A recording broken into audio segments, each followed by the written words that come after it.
বাংলাদেশি দাদা না আসলে না কলকাতা সব বোকা মরে যাবে। ধসে পড়েছে কলকাতার ব্যবসা। ভারত বাংলাদেশকে যে শিক্ষা দিতে চেয়েছিল, উল্টো তারাই শিক্ষা পেয়ে গেছে। কারণ কলকাতার অধিকাংশ ব্যবসায়ী বাংলাদেশি পর্যটকদের কেন্দ্র করে গড়ে উঠেছিল। বাংলাদেশি পর্যটকদের অভাবে কলকাতায় এখন হাহাকার শুরু হয়েছে। বাংলাদেশিদের এখন ভিসা না দিয়ে উল্টো বিপদে পড়েছে ভারত।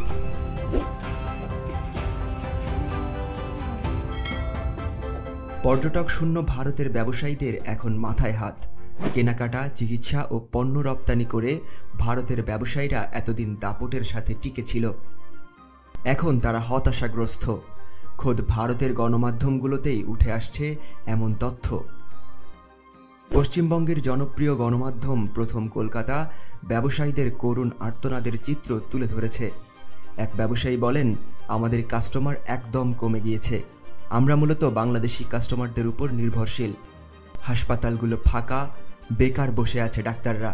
হাসপাতালের কর্তৃপক্ষরা বলছেন, এভাবে চলতে থাকলে তাদের ব্যবসা গুটিয়ে ফেলতে হবে। চিকিৎসা করাতে আসা রোগীরা না আসায় আবাসন খাতেও ধস নেমেছে। ক্ষতির মুখে পড়ে এখন অনেক ব্যবসায়ীরা ব্যবসা গুটিয়ে ফেলেছেন। সবচেয়ে বেশি ক্ষতির মুখে আছেন নিউ মার্কেটের ব্যবসায়ীরা।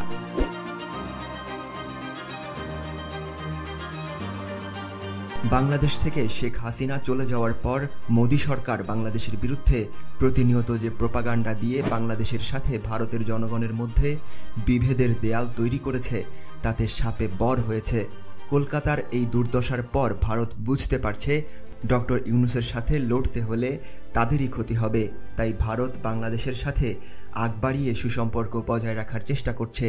কয়েকদিন আগেই ভারতের পররাষ্ট্র সচিব বিক্রম মিশ্রি বাংলাদেশে এসে সম্পর্ক উন্নয়নের চেষ্টা করেছেন।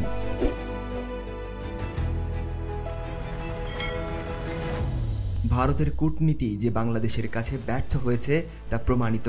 ভারত বয়কটের যে পরিকল্পনা, তাতে কুপকাত হয়েছে মোদি সরকার। ব্যবসায়ী ও কৃষকরা এসবের জন্য মোদি সরকার ও সাংবাদিক ময়ূখ রঞ্জনকে দায়ী করছেন। বাংলাদেশ আলু পেঁয়াজ না কেনায় তাদের এখন মরণ দশা। তাই মোদি সরকারের পতন ও ময়ূখের শাস্তি দাবি করছেন তারা। ময়ূখের বাড়িতে হামলা ও তার বাড়িকে পাবলিক টয়লেট বানানোর দাবিও জানিয়েছেন তারা। বাংলাদেশের সাথে শত্রুতা করে ভারত নিজের পায়ে নিজেই কুড়াল মারছে।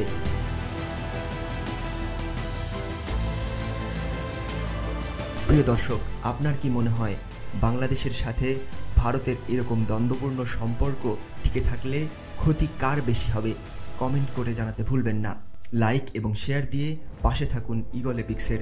ধন্যবাদ।